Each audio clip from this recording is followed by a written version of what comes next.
নমস্কার বন্ধুরা, প্রতিদিনের মতন আজকে একটি নতুন রেসিপি নিয়ে এসেছি। তো আমি এখানে কাঁঠালের বীজ, মাইরার ডাঁটা আর আলু কেটে নিয়েছি।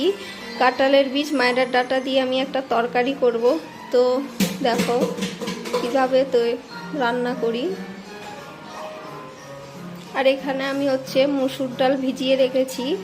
এই মুসুর ডালটা তরকারিটার সাথে দেব। এখন আমি এটাকে পেস্ট করে নেব। তো দেখো এখানে আমি মুসুর ডালটা পেস্ট করে নিয়েছি, আর উপরে নুন, হলুদ আর কালো জিরা দিয়ে দিয়েছি। এবার এটাকে আমি ভালো করে ফাটিয়ে নেব। তো দেখো ফাটিয়ে নিয়েছি। তোমরা এইভাবে এটাকে ফাটিয়ে নেবে। তো দেখো আমি কড়াইটা বসিয়ে দিয়েছি উনুনে। এখন আমি তেল দিয়ে দেবো, সরষের তেল পরিমাণ মতন। গরম হয়ে গেছে, এখন আমি 5 ফোড়ন, জিরা আর তেজপাতা দিয়ে দিলাম।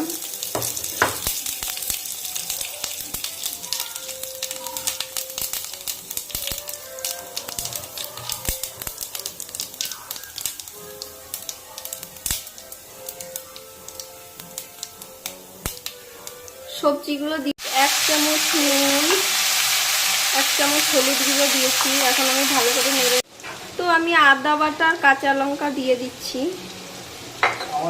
ভালো করে কষিয়ে নেব। হয়ে গেছে, এখন আমি জল দিয়ে দিচ্ছি পরিমাণ মতন।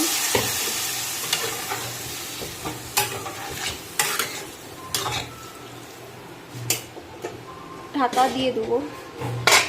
তো আমি এখন ঢাকাটা খুলে দেখে নিচ্ছি। দেখো তরকারিটা গট গট করছে।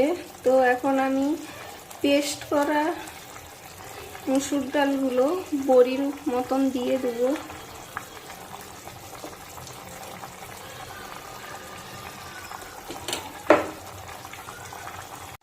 তো দেখো সবগুলো আমি বড়ির মতন দিয়ে দিয়েছি ডালটা। এখন আমি 5 মিনিটের জন্য ঢেকে দেবো। দেখো বন্ধুরা, আমার তরকারিটি রান্না হয়ে গেছে। তো তোমরা বাড়িতে এভাবে রান্না করবে, নিরামিষ, খুব ভালো লাগবে খেতে। আর কার কার ভিডিওটি ভালো লেগেছে কমেন্ট করে বলবে, আর অবশ্যই শেয়ার করে দিও।